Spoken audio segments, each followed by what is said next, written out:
ಶ್ರೀರಾಮಕೃಷ್ಣ ವಚನವೇದ ಕೇಶವಸೇನನೊಡನೆ ಕಟ್ಟಕಡೆಯ ಭೇಟಿ. 28ನೇ ನವೆಂಬರ್ 1883 ಕಾರ್ತಿಕ ಕೃಷ್ಣ ಚತುರ್ದಶಿ ಬುಧವಾರ. ಅಪರಾಹ್ನ 2 ಗಂಟೆಯ ಸಮಯದಲ್ಲಿ ಕೇಶವಸೇನನ ಕಮಲ ಕುಟೀರದ ಮುಂದೆ ಇರುವ ಸರ್ಕ್ಯುಲರ್ ರಸ್ತೆಯ ಫುಟ್ಪಾತ್ನಲ್ಲಿ ಮಾಸ್ಟರ್ ಅಡ್ಡಾಡುತ್ತಿದ್ದಾನೆ. ಆತ ಪರಮಹಂಸರ ಬರುವಿಕೆಯನ್ನೇ ಆಕಾಂಕ್ಷಿತನಾಗಿ ಎದುರು ನೋಡುತ್ತಿದ್ದಾನೆ. ಕೇಶವಸೇನನಿಗೆ ಬಂದಿರುವ ಕಾಯಿಲೆ ದಾರುಣವಾಗಿದೆ. ಈ ಸಲ ಆತ ಬದುಕಿಕೊಳ್ಳುವ ಸಂಭವ ಬಹಳ ಕಡಿಮೆ. ಪರಮಹಂಸರು ಆತನನ್ನು ಬಹಳವಾಗಿ ಪ್ರೀತಿಸುತ್ತಿದ್ದುದರಿಂದ ಆತನನ್ನು ನೋಡಲು ಅವರು ದಕ್ಷಿಣೇಶ್ವರದಿಂದ ಬರಲಿದ್ದಾರೆ. ಸರ್ಕ್ಯುಲರ್ ರಸ್ತೆಯ ಪೂರ್ವ ಭಾಗದಲ್ಲಿ ವಿಕ್ಟೋರಿಯಾ ಕಾಲೇಜು ಇದೆ. ಇಲ್ಲಿ ಕೇಶವಸೇನನ ಸಮಾಜದ ಹೆಂಗಸರು ಮತ್ತು ಅವರ ಹೆಣ್ಣು ಮಕ್ಕಳು ಓದುತ್ತಿದ್ದಾರೆ. ಈ ಕಾಲೇಜಿನ ಉತ್ತರಕ್ಕೆ ವಿಶಾಲವಾದ ಒಂದು ತೋಟದ ಮನೆ ಇದೆ. ಇದರಲ್ಲಿ ಒಬ್ಬ ಆಂಗ್ಲ ಸಂಸಾರಿ ವಾಸಿಸುತ್ತಿದ್ದಾನೆ. ಆ ಮನೆಯಲ್ಲಿ ಏನೋ ಒಂದು ಅನಾಹುತವಾಗಿರುವಂತೆ ಮಾಸ್ಟರಿಗೆ ಕಂಡುಬಂತು. ಏನದು ಅಂತ ಬಹಳ ಕುತೂಹಲದಿಂದ ನೋಡಲಾರಂಭಿಸಿದ. ಇದ್ದಕ್ಕಿದ್ದ ಹಾಗೆ ಒಂದು ಶವದ ಬಂಡಿ ಅಲ್ಲಿಗೆ ಬಂದು ನಿಂತಿತು. ಬಹಳ ದುಃಖದಿಂದ ಮನೆಯವರೆಲ್ಲರೂ ಹೊರಕ್ಕೆ ಬರಲಾರಂಭಿಸಿದರು. ಅಲ್ಲಿ ಒಂದು ಸಾವು. ಈ ಮರ್ತ್ಯ ದೇಹವನ್ನು ಬಿಟ್ಟು ಜೀವ ಎಲ್ಲಿಗೆ ಹೋಗುತ್ತದೆ? ಅನಾದಿ ಕಾಲದಿಂದಲೂ ಬಂದ ಈ ಪ್ರಶ್ನೆಯ ಮೇಲೆ ಚಿಂತಿಸುತ್ತಾ ಮಾಸ್ಟರ್ ಉತ್ತರ ದಿಕ್ಕಿನಿಂದ ಬರುತ್ತಿದ್ದ ಗಾಡಿಗಳನ್ನೆಲ್ಲ ದಿಟ್ಟಿಸಿ ನೋಡುತ್ತಲೇ ಕಾದಿದ್ದಾನೆ.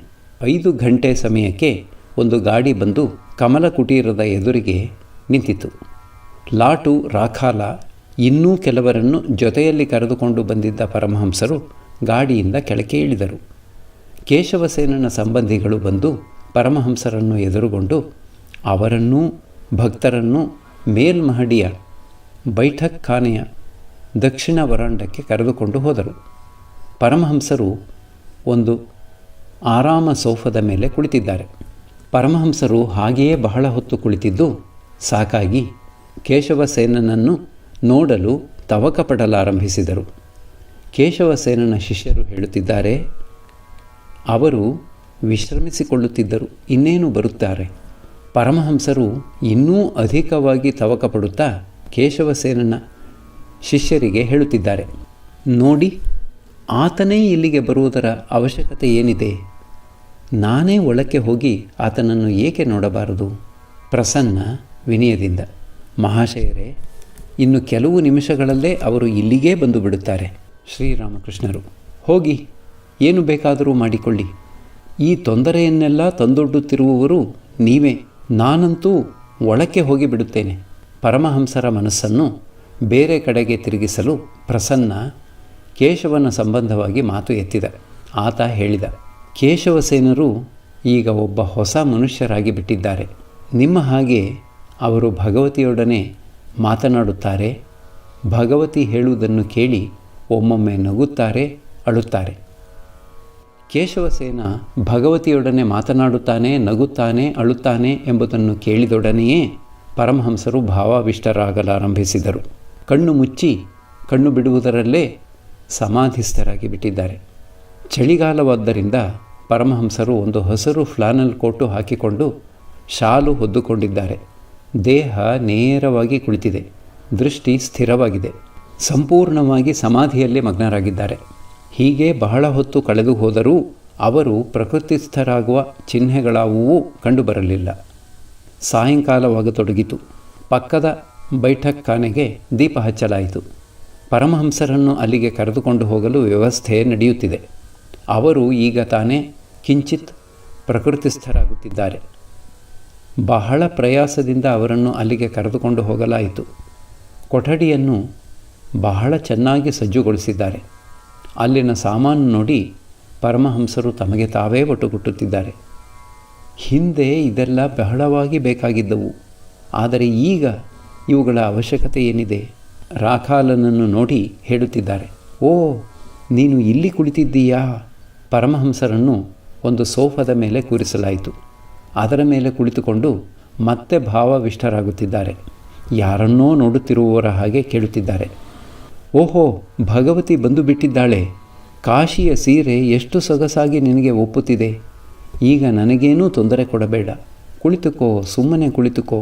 ಪರಮಹಂಸರ ಮಹಾಭಾವದ ಮತ್ತು ಇನ್ನೂ ಇಳಿದಿಲ್ಲ. ಕೊಠಡಿ ಬೆಳಕುಮಯವಾಗಿದೆ. ಬ್ರಾಹ್ಮ ಭಕ್ತರು ಪರಮಹಂಸರ ಸುತ್ತಲೂ ಕುಳಿತಿದ್ದಾರೆ. ಲಾಟು, ರಾಖಾಲ, ಮಾಸ್ಟರ್ ಮೊದಲಾದವರು ಪರಮಹಂಸರ ಹತ್ತಿರ ಕುಳಿತಿದ್ದಾರೆ. ಪರಮಹಂಸರು ಭಾವಾವಸ್ಥೆಯಲ್ಲಿ ತಮಗೆ ತಾವೇ ಹೇಳಿಕೊಳ್ಳುತ್ತಿದ್ದಾರೆ. ದೇಹ ಮತ್ತು ಆತ್ಮ.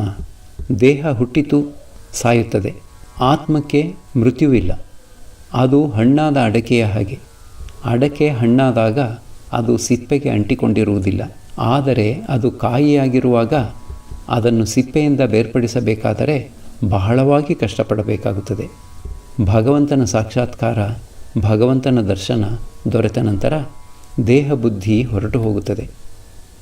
ಆಗ ದೇಹ ಪ್ರತ್ಯೇಕ, ಆತ್ಮ ಪ್ರತ್ಯೇಕ ಎಂಬ ಬೋಧೆ ಆಗುತ್ತದೆ.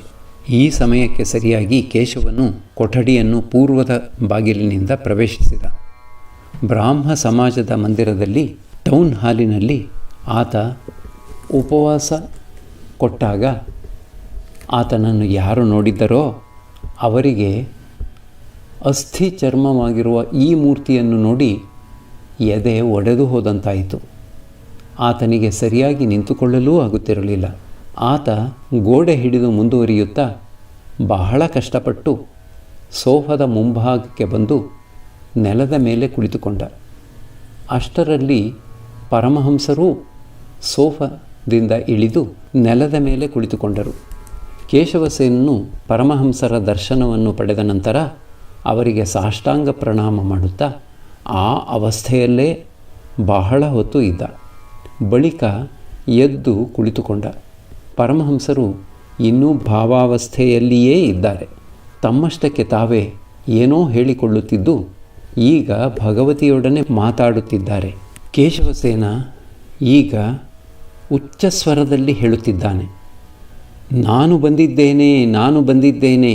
ಹೀಗೆ ಹೇಳಿ ಆತ ಪರಮಹಂಸರ ಎಡಗೈಯನ್ನು ತನ್ನ ಕೈಗೆ ತೆಗೆದುಕೊಂಡು ಅದನ್ನು ಮೆತ್ತಗೆ ಸವರುತ್ತಿದ್ದಾನೆ. ಆದರೆ ಪರಮಹಂಸರು ಭಾವದಿಂದ ತುಂಬಿ ತುಳುಕಾಡುತ್ತಾ ತಮಗೆ ತಾವೇ ಏನನ್ನೋ ಹೇಳಿಕೊಳ್ಳುತ್ತಿದ್ದಾರೆ. ಭಕ್ತರೆಲ್ಲರೂ ಆಶ್ಚರ್ಯದಿಂದ ಬಾಯಿ ತೆರೆದು ಕೇಳುತ್ತಿದ್ದಾರೆ. ಶ್ರೀರಾಮಕೃಷ್ಣರು, ಎಲ್ಲಿಯವರೆಗೆ ಉಪಾಧಿ ಇರುವುದೋ ಅಲ್ಲಿಯವರೆಗೆ ನಾನಾತ್ವದ ಬೋಧೆ ಇರುತ್ತದೆ. ಕೇಶವ, ಪ್ರಸನ್ನ, ಅಮೃತ ಇತ್ಯಾದಿಗಳ ಬೋಧೆ. ಪೂರ್ಣ ಜ್ಞಾನ ದೊರೆತಾಗ ಎಲ್ಲೆಲ್ಲೂ ಒಂದೇ ಚೈತನ್ಯವಿರುವ ಹಾಗೆ ಬೋಧೆಯಾಗುತ್ತದೆ. ಆ ಪೂರ್ಣ ಜ್ಞಾನವೇ ಮತ್ತೆ ಅನುಭವವನ್ನು ತರುತ್ತದೆ. ಆ ಒಂದು ಚೈತನ್ಯ ವಸ್ತುವೇ ಈ ಜೀವ ಆಗಿತ್ತು, ಈ ಚತುರ್ವಿಂಶತಿ ತತ್ವ ಆಗಿದೆ ಎಂಬುದಾಗಿ. ಶಕ್ತಿ ವಿಶೇಷತೆಯಿಂದ ಅದೇ ಎಲ್ಲವೂ ಆಗಿರುವುದೇನೋ ನಿಜ. ಆದರೆ ಕೆಲವುದರಲ್ಲಿ ಶಕ್ತಿಯ ಪ್ರಕಾಶ ಹೆಚ್ಚು, ಇನ್ನು ಕೆಲವುದರಲ್ಲಿ ಕಡಿಮೆ. ವಿದ್ಯಾಸಾಗರ ಒಮ್ಮೆ ನನ್ನನ್ನು ಕೇಳಿದ, ಭಗವಂತ ಕೆಲವರಿಗೆ ಅಧಿಕ ಶಕ್ತಿ, ಕೆಲವರಿಗೆ ಕಡಿಮೆ ಶಕ್ತಿ ಕೊಟ್ಟಿದ್ದಾನೆ ಎಂಬುದು ನಿಜವೇ? ನಾನು ಹೇಳಿದೆ, ಹಾಗಿಲ್ಲದಿದ್ದರೆ ಒಬ್ಬನೇ ಒಬ್ಬ 50 ಜನ ಎದುರಾದರೂ ಎಲ್ಲರನ್ನೂ ಸೋಲಿಸಿ ಬಿಡುತ್ತಾನಲ್ಲ, ಅದು ಹೇಗೆ? ಅದು ನಿಜವಲ್ಲದಿದ್ದರೆ ನಾವೇಕೆ ನಿನ್ನನ್ನು ನೋಡಲು ಬಂದಿದ್ದೇವೆ? ಭಗವಂತ ಯಾರ ಮೂಲಕ ವಿಶೇಷವಾಗಿ ಕ್ರೀಡಿಸುತ್ತಾನೋ ಆತನಲ್ಲಿ ಭಗವಂತನ ಶಕ್ತಿ ವಿಶೇಷ ರೂಪದಲ್ಲಿ ಇರುತ್ತದೆ. ಜಮೀನುದಾರ ತನ್ನ ಎಸ್ಟೇಟಿನಲ್ಲಿ ಎಲ್ಲಿ ಬೇಕಾದರೂ ಇರಬಲ್ಲ, ಆದರೆ ಒಂದು ನಿರ್ದಿಷ್ಟ ಬೈಠಕ್ಖಾನೆಯಲ್ಲಿ ಆತ ಪ್ರಾಯಿಕವಾಗಿ ಇರುತ್ತಾನೆ. ಭಕ್ತ ಭಗವಂತನ ಬೈಠಕ್ಖಾನೆ. ಭಕ್ತನ ಹೃದಯದಲ್ಲಿ ಕ್ರೀಡಿಸಲು ಆತ ಇಚ್ಛೆ ಪಡುತ್ತಾನೆ. ಭಕ್ತನ ಹೃದಯದಲ್ಲಿ ಆತನ ವಿಶೇಷ ಶಕ್ತಿ ಬಂದು ನೆಲೆಸುತ್ತದೆ. ಅಂಥ ಭಕ್ತನ ಲಕ್ಷಣವೇನು? ಯಾರೇ ಆಗಲಿ ಮಹತ್ಕಾರ್ಯಗಳನ್ನು ಸಾಧಿಸುತ್ತಿದ್ದರೆ ಭಗವಂತನ ವಿಶೇಷ ಶಕ್ತಿ ಆತನ ಮೂಲಕ ವ್ಯಕ್ತವಾಗುತ್ತಿದೆ ಎಂದು ಅರಿತುಕೊಳ್ಳಬೇಕು. ಆದ್ಯಾಶಕ್ತಿ ಮತ್ತು ಪರಬ್ರಹ್ಮ ಒಂದೇ. ಒಂದನ್ನು ಬಿಟ್ಟು, ಒಬ್ಬರನ್ನು ಬಿಟ್ಟು ಇನ್ನೊಬ್ಬರನ್ನು ಚಿಂತಿಸುವ ಹಾಗಿಲ್ಲ. ಅವರು ರತ್ನ ಮತ್ತು ಅದರ ಪ್ರಭೆಯ ಹಾಗೆ. ರತ್ನವನ್ನು ಬಿಟ್ಟು ಅದರ ಪ್ರಭೆಯನ್ನು ಭಾವಿಸುವ ಹಾಗಿಲ್ಲ. ಹಾಗೆ ರತ್ನದ ಪ್ರಭೆಯನ್ನು ಬಿಟ್ಟು ರತ್ನವನ್ನು ಭಾವಿಸುವ ಹಾಗಿಲ್ಲ. ಮತ್ತು ಇದು ಹಾವು ಮತ್ತು ಅದರ ಸೊಟ್ಟ ಸೊಟ್ಟ ಗತಿಯ ಹಾಗೆ. ಹಾವನ್ನು ಬಿಟ್ಟು ಅದರ ಸೊಟ್ಟ ಸೊಟ್ಟ ಗತಿಯನ್ನು ಭಾವಿಸುವ ಹಾಗಿಲ್ಲ. ಆದ್ಯಾಶಕ್ತಿಯೇ ಈ ಜೀವ ಜಗತ್ತು, ಈ ಚತುರ್ವಿಂಶತಿ ತತ್ವ ಆಗಿದ್ದಾಳೆ. ಅನುಲೋಮ ವಿಲೋಮ ಇವೂ ಅವಳಿಂದಲೇ ನಡೆದುಕೊಂಡು ಹೋಗುತ್ತಿದೆ. ರಾಖಾಲ, ನರೇಂದ್ರ, ಇನ್ನೂ ಉಳಿದ ಯುವಕರು, ಇವರಿಗಾಗಿ ನಾನು ವ್ಯಸ್ತನಾಗುತ್ತೇನಲ್ಲ ಏಕೆ? ಹಾಜರ ಒಮ್ಮೆ ನನ್ನನ್ನು ಕೇಳಿದ, ನೀವು ಆ ಹುಡುಗರಿಗಾಗಿ ವ್ಯಸ್ತರಾಗಿ ಕಾಲ ಕಳೆಯುತ್ತಿದ್ದರೆ ಇನ್ನು ನೀವು ಭಗವಂತನ ಧ್ಯಾನ ಮಾಡುವುದು ಯಾವಾಗ? ಕೇಶವ ಮತ್ತು ಉಳಿದವರು ಸ್ವಲ್ಪ ಮುಗುಳು ನಗೆ ನಕ್ಕರು. ಅದು ನನಗೆ ಮಹಾ ಚಿಂತೆಯನ್ನು ತಂದುಬಿಟ್ಟಿತು. ನಾನು ಭಗವತಿಗೆ ಪ್ರಾರ್ಥನೆ ಮಾಡಿದೆ, ತಾಯೇ, ನನ್ನ ಅವಸ್ಥೆ ಯಾವ ದುರವಸ್ಥೆಗೆ ಬಂದು ಬಿಟ್ಟಿದೆ ನೋಡು. ನಾನು ಆ ಯುವಕರ ಸಂಬಂಧವಾಗಿ ವ್ಯಸ್ತನಾಗಿರುವುದನ್ನು ನೋಡಿ ಹಾಜರ ನನ್ನನ್ನು ಖಂಡಿಸುತ್ತಿದ್ದಾನೆ.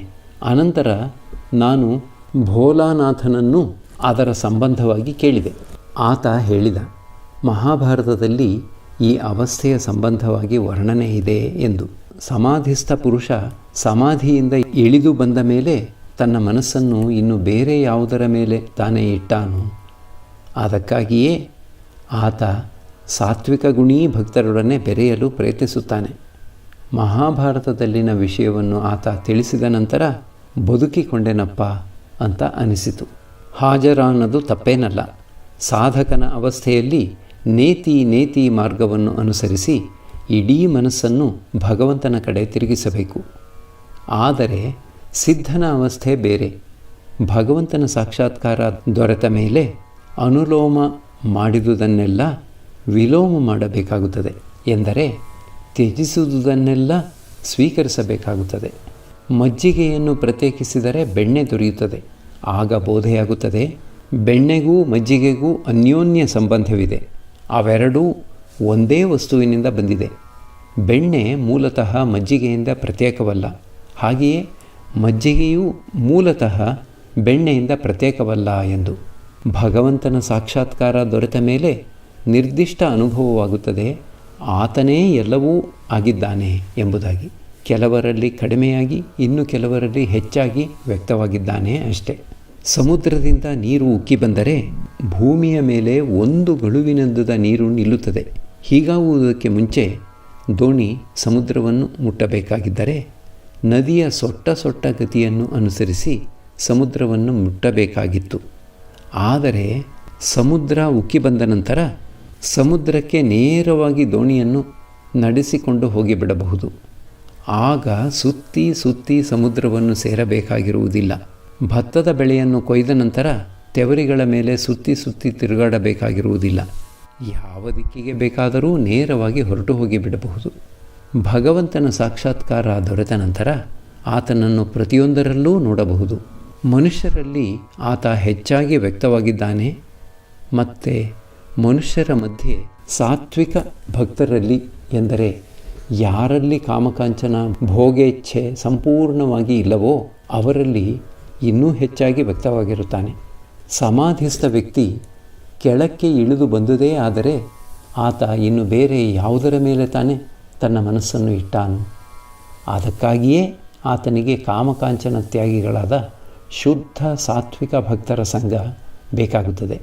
ಇಲ್ಲದಿದ್ದರೆ ಆತ ತನ್ನ ಮನಸ್ಸನ್ನು ಬೇರೆ ಯಾವುದರ ಕಡೆಗೆ ತಾನೇ ತಿರುಗಿಸಿ ಇಡಬಲ್ಲ. ಯಾರು ಬ್ರಹ್ಮನೋ ಆತನೇ ಆದ್ಯಾಶಕ್ತಿಯಾಗಿದ್ದಾನೆ. ನಿಷ್ಕ್ರಿಯವಾಗಿರುವಾಗ ಆತನಿಗೆ ಬ್ರಹ್ಮ ಅಂತ ಹೆಸರು, ಪುರುಷ ಅಂತ ಹೆಸರು. ಸೃಷ್ಟಿ ಸ್ಥಿತಿ ಪ್ರಳಯ ಕಾರ್ಯಗಳನ್ನು ಮಾಡುವಾಗ ಆತನಿಗೆ ಶಕ್ತಿ ಅಂತ ಹೆಸರು, ಪ್ರಕೃತಿ ಅಂತ ಹೆಸರು. ಪುರುಷ ಮತ್ತು ಪ್ರಕೃತಿ.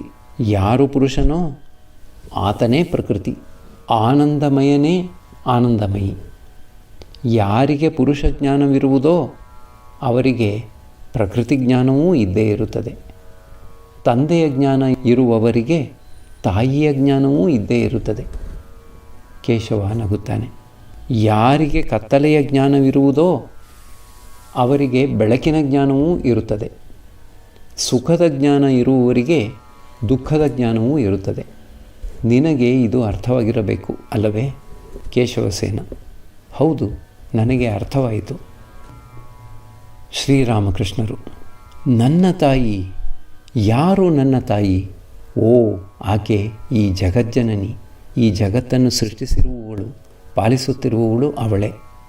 ಅವಳೇ ಸರ್ವದಾ ತನ್ನ ಮಕ್ಕಳನ್ನು ನೋಡಿಕೊಳ್ಳುತ್ತಿರುತ್ತಾಳೆ. ಧರ್ಮ, ಅರ್ಥ, ಕಾಮ, ಮೋಕ್ಷ ಇವುಗಳಲ್ಲಿ ಯಾವುದು ಯಾರಿಗೆ ಬೇಕಾಗಿದೆಯೋ ಅದನ್ನು ಅವರಿಗೆ ಕೊಡುತ್ತಾಳೆ. ನಿಜವಾದ ಮಗು ತಾಯಿಯನ್ನು ಬಿಟ್ಟು ಇರಲಾರದು. ತಾಯಿಗೆ ಎಲ್ಲ ಗೊತ್ತು. ಮಗು ಉಂಡು ತಿಂದು ತಿರುಗಾಡಿಕೊಂಡಿರುತ್ತದೆ. ಈ ಜಗತ್ತಿನ ಸಂಬಂಧವಾಗಿ ಅದು ಏನನ್ನೂ ತಲೆಗೆ ಹಚ್ಚಿಕೊಳ್ಳುವುದಿಲ್ಲ. ಕೇಶವಸೇನ: ಹೌದು, ಅದು ನಿಜ. ಪರಮಹಂಸರು ಹೀಗೆ ಮಾತನಾಡುತ್ತಾ ಪೂರ್ಣವಾಗಿ ಪ್ರಕೃತಿಸ್ಥರಾಗಿದ್ದಾರೆ. ಈಗ ಕೇಶವಸೇನನೊಡನೆ ಆನಂದದಿಂದ ಮಾತುಕತೆಯಾಡುತ್ತಿದ್ದಾರೆ. ಕೊಠಡಿಯ ತುಂಬ ತುಂಬಿದ್ದ ಜನ ಕಿವಿ ನೆಟ್ಟಗೆ ಮಾಡಿಕೊಂಡು ಎಲ್ಲವನ್ನೂ ಕೇಳುತ್ತಿದ್ದಾರೆ. ಅವರ ಕಡೆ ದಿಟ್ಟಿಸಿ ನೋಡುತ್ತಿದ್ದಾರೆ. ಇಬ್ಬರೂ ದೇಹಾರೋಗ್ಯದ ಸಂಬಂಧವಾಗಿ ಯಾವ ಮಾತನ್ನೂ ಎತ್ತದೆ ಭಗವತ್ ಸಂಬಂಧವಾಗಿಯೇ ಮಾತನಾಡುತ್ತಿರುವುದನ್ನು ಕೇಳಿ ಎಲ್ಲರಿಗೂ ಆಶ್ಚರ್ಯವಾಗುತ್ತದೆ. ಶ್ರೀರಾಮಕೃಷ್ಣರು ಕೇಶವಸೇನನಿಗೆ: ಬ್ರಾಹ್ಮ ಸಮಾಜದ ಅನುಯಾಯಿಗಳು ಭಗವಂತನ ಮಹಿಮೆಯನ್ನು ಅಷ್ಟೊಂದಾಗಿ ವರ್ಣನೆ ಮಾಡುತ್ತಾರಲ್ಲ, ಏಕೆ?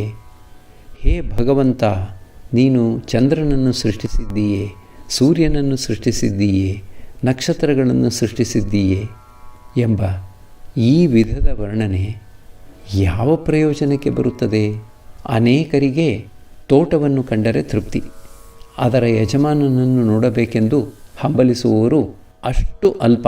ಮಹತ್ತು ತೋಟದಲ್ಲಿದೆಯೋ ಅಥವಾ ಯಜಮಾನನಲ್ಲಿದೆಯೋ? ಮದ್ಯವನ್ನು ಕುಡಿದು ಮುಗಿಸಿದ ಮೇಲೆ ಸಾರಾಯಿ ಅಂಗಡಿಯಲ್ಲಿ ಎಷ್ಟು ಸೇರು ಮದ್ಯವಿದೆ ಎಂಬುದರ ಲೆಕ್ಕಾಚಾರ ನನಗೇಕೆ? ನನಗೆ 1 ಸೀಸೆ ಮದ್ಯವೇ ಸಾಕು. ನಾನು ನರೇಂದ್ರನನ್ನು ಸಂಧಿಸಿದಂದಿನಿಂದ ಇದುವರೆಗೆ ಎಂದೂ ಕೇಳಲಿಲ್ಲ. ನಿನ್ನ ತಂದೆಯ ಹೆಸರೇನು? ಆತನಿಗೆಷ್ಟು ಮನೆ ಇದೆ? ಸತ್ಯವೇನು ಹೇಳದೆ ಮನುಷ್ಯ ತಾನು ಐಶ್ವರ್ಯವನ್ನು ಪ್ರೀತಿಸುವುದರಿಂದ ಭಗವಂತನೂ ಹಾಗೆಯೇ ಮಾಡುತ್ತಾನೆ ಎಂದು ಭಾವಿಸುತ್ತಾನೆ. ಆದರೆ ಐಶ್ವರ್ಯದ ವೈಭವವನ್ನು ಹೊಗಳಿದ್ದೇ ಆದರೆ ಆತನಿಗೆ ಆನಂದವಾಗಿ ಬಿಡುತ್ತದೆ ಎಂದು ಭಾವಿಸುತ್ತಾನೆ. ಒಮ್ಮೆ ಶಂಭು ಮಲ್ಲಿಕ ಹೇಳಿದ: ನಾನು ನನ್ನ ಈ ಐಶ್ವರ್ಯವನ್ನೆಲ್ಲ ಭಗವಂತನ ಪಾದಪದ್ಮಗಳಲ್ಲಿ ಅರ್ಪಿಸಿ ಶಾಂತಿಯಿಂದ ಇರುವ ಹಾಗೆ ನನಗೆ ಆಶೀರ್ವಾದ ಮಾಡಿ. ನಾನು ಹೇಳಿದೆ, ಇವು ನಿನಗೇನೋ ದೊಡ್ಡ ಐಶ್ವರ್ಯವಾಗಿರಬಹುದು. ನೀನು ಆತನಿಗೆ ಯಾವ ಐಶ್ವರ್ಯವನ್ನು ಕೊಡಬಲ್ಲೆ? ಆತನ ದೃಷ್ಟಿಯಿಂದ ಇವೆಲ್ಲ ಕಸ ಕಡ್ಡಿ. ಒಮ್ಮೆ ವಿಷ್ಣು ದೇವಾಲಯದ ಒಡವೆಗಳನ್ನೆಲ್ಲ ಯಾರೋ ಕದ್ದುಕೊಂಡು ಹೋದಾಗ ನಾನೂ ಮಥುರ ಬಾಬುವು ದೇವಾಲಯದ ಒಳಕ್ಕೆ ಹೋಗಿ ನೋಡಿದೆವು. ಮಥುರ ಬಾಬು ಹೇಳಿದ: ಛೇ ದೇವರೇ, ನೀನು ಯಾವುದಕ್ಕೂ ಬರುವವನಲ್ಲ. ಕಳ್ಳರು ನಿನ್ನ ಶರೀರದ ಮೇಲೆ ಇದ್ದ ಒಡವೆಗಳನ್ನೆಲ್ಲ ಕಳಚಿಕೊಂಡು ಹೋಗಿಬಿಟ್ಟಿದ್ದಾರೆ. ನಿನ್ನ ಕೈಯಲ್ಲಿ ಏನು ಮಾಡುವುದಕ್ಕೂ ಆಗದೆ ಹೋಯಿತಲ್ಲ. ನಾನು ಆತನಿಗೆ ಹೇಳಿದೆ, ನಿನ್ನದು ಎಂಥ ಮಾತು! ನೀನು ಅಷ್ಟೊಂದಾಗಿ ಭಾವಿಸುತ್ತಿರುವ ಒಡವೆ ಭಗವಂತನಿಗೆ ಒಂದು ಮಣ್ಣು ಹೆಂಟೆಗೆ ಸಮಾನ. ಭಾಗ್ಯದೇವತೆಯಾದ ಲಕ್ಷ್ಮಿಯೇ ಆತನ ರಾಣಿ. ಅಂಥ ಭಗವಂತ ನಿನ್ನ ಈ ಕೆಲವು ರೂಪಾಯಿಗಳ ಒಡವೆ ಕಳುವಾದಕ್ಕೆ ಹಗಲಿರಳು ಚಿಂತಿಸಬೇಕಾಗಿತ್ತು. ಇನ್ನು ಇಂಥ ಮಾತುಗಳನ್ನು ನೀನು ಇನ್ನೆಂದಿಗೂ ಆಡಕೂಡದು. ಭಗವಂತ ಐಶ್ವರ್ಯಕ್ಕೆ ವಶನೇ, ಆತ ಭಕ್ತಿಗೆ ವಶನಾಗುತ್ತಾನೆ. ಆತನಿಗೆ ಏನು ಬೇಕಾಗಿದೆ? ನಿಜವಾಗಿಯೂ ಹಣವಲ್ಲ. ಭಕ್ತರ ಭಾವ, ಪ್ರೇಮ, ಭಕ್ತಿ, ವಿವೇಕ, ವೈರಾಗ್ಯ ಇವೇ ಮೊದಲಾದವು ಬೇಕು. ಪ್ರತಿಯೊಬ್ಬನೂ ತನ್ನ ತನ್ನ ಭಾವದಂತೆ ಭಗವಂತನನ್ನು ನೋಡುತ್ತಾನೆ. ಉದಾಹರಣೆಗೆ ತಾಮಸಿಕ ಭಕ್ತನನ್ನು ತೆಗೆದುಕೊಳ್ಳಿ. ಆತ ಭಾವಿಸುತ್ತಾನೆ ಭಗವತಿ ಆಡನ್ನು ತಿನ್ನುತ್ತಾಳೆ ಎಂದು. ಅದಕ್ಕಾಗಿ ಆಕೆಗೆ ಬಲಿಯನ್ನು ಅರ್ಪಿಸುತ್ತಾನೆ. ಹಾಗೆಯೇ ರಾಜಸಿಕ ಭಕ್ತ ಅನೇಕ ಬಗೆಯ ಪಲ್ಯ ಮತ್ತು ಅನ್ನವನ್ನು ಅರ್ಪಿಸುತ್ತಾನೆ. ಆದರೆ ಸಾತ್ವಿಕ ಭಕ್ತನಲ್ಲಿ ಯಾವ ವಿಧವಾದ ಬಾಹ್ಯ ಪೂಜೆಯ ಆಡಂಬರ ಇರುವುದಿಲ್ಲ. ಆತ ಪೂಜೆ ಮಾಡುತ್ತಿರುವುದು ಜನರಿಗೆ ಗೊತ್ತೇ ಇರುವುದಿಲ್ಲ. ಹೂವು ಇಲ್ಲದೇ ಇತ್ತು ಎಂದರೆ ಬಿಲ್ವಪತ್ರ, ಗಂಗಾಜಲ ಇವುಗಳಿಂದಲೇ ಪೂಜೆ ಮಾಡಿಬಿಡುತ್ತಾನೆ. ಆತನ ನೈವೇದ್ಯಕ್ಕೆ ಒಂದು ಹಿಡಿ ಬೆಲ್ಲದ ಪುಡಿಯೋ ಅಥವಾ 1-2 ಬತ್ತಾಸವೋ ಇದ್ದರೆ ಸಾಕು. ಅಪರೂಪಕ್ಕೆ ಒಮ್ಮೊಮ್ಮೆ ಭಗವಂತನಿಗೆ ಪಾಯಸ ಮಾಡಿ ಅರ್ಪಿಸುತ್ತಾನೆ.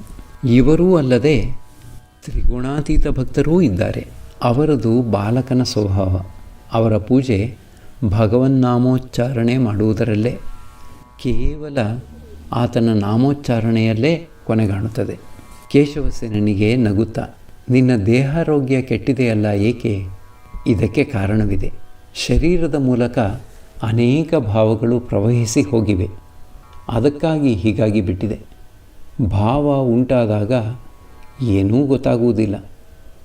ಬಹಳ ದಿನಗಳಾದ ಮೇಲೆ ಅದು ಶರೀರದ ಮೇಲೆ ಮಾಡಿದ ಆಘಾತ ಅರಿವಿಗೆ ಬರುತ್ತದೆ. ನಾನು ನೋಡಿದ್ದೇನೆ ಗಂಗೆಯಲ್ಲಿ ದೊಡ್ಡ ದೊಡ್ಡ ಜಹಜಗಳು ಹೋಗುವುದನ್ನು. ಅವು ಹೋಗುವ ಸಮಯದಲ್ಲಿ ಗೊತ್ತೇ ಆಗದ ಹಾಗೆ ಹೊರಟು ಹೋಗುತ್ತವೆ. ಆದರೆ ಏನು ಹೇಳಲಿ, ಸ್ವಲ್ಪ ಹೊತ್ತಿನಲ್ಲೇ ಅಲೆಗಳು ಬಂದು ಢಬಾರ್ ಢಬಾರ್ ಅಂತ ರಭಸದಿಂದ ದಡವನ್ನು ಬಡಿಯಲಾರಂಭಿಸುತ್ತವೆ. ಬಹುಶಃ ಆ ಏಟಿಗೆ ದಡದ ಸ್ವಲ್ಪ ಭಾಗ ಕುಸಿದು ನೀರಿಗೆ ಬೀಳಬಹುದು. ಆನೆ ಗುಡಿಸಲನ್ನು ಒಳಹೊಕ್ಕರೆ ಒಳಗೆಲ್ಲ ಹಾವಳಿ ಮಾಡಿ ಕೊನೆಗೆ ಅದನ್ನು ಉರುಳಿಸಿ ಚೂರು ಚೂರು ಮಾಡಿಬಿಡುತ್ತದೆ. ಹಾಗೆಯೇ ಭಾವವೆಂಬ ಆನೆ ಈ ದೇಹವನ್ನು ಪ್ರವೇಶಿಸಿ ಅದನ್ನು ಚೂರು ಚೂರು ಮಾಡಿಬಿಡುತ್ತದೆ. ನಿಜವಾಗಿ ಏನು ಆಗುತ್ತದೆ ಗೊತ್ತೇ? ಮನೆಗೆ ಬೆಂಕಿ ಹೊತ್ತಿಕೊಂಡಾಗ ಮೊದಲು ಮನೆಯೊಳಗಿನ ಕೆಲವು ವಸ್ತುಗಳು ಉರಿದು ಹೋಗಲಾರಂಭಿಸುತ್ತವೆ. ಬಳಿಕ ದೊಡ್ಡ ಲಂಕಾದಹನ ಆರಂಭವಾಗುತ್ತದೆ. ಅದೇ ರೀತಿ ಜ್ಞಾನಾಗ್ನಿ ಮೊದಲು ಕಾಮ, ಕ್ರೋಧ ಮೊದಲಾದ ರಿಪುಗಳನ್ನು ನಾಶ ಮಾಡಿಬಿಡುತ್ತದೆ.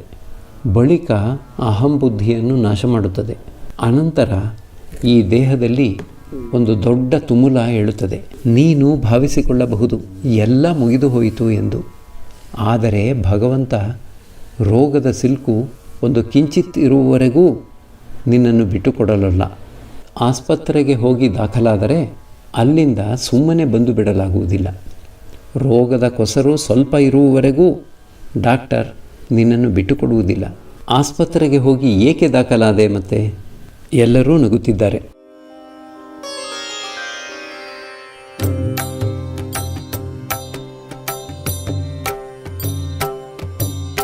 ಶ್ರೀರಾಮ ಕೃಷ್ಣ ಮಂಗಲಕಾರಿ, ಶ್ರೀರಾಮ ಕೃಷ್ಣ ಮಂಗಲಕಾರಿ, ಶ್ರೀರಾಮ ಕೃಷ್ಣ ಮಂಗಲಕಾರಿ.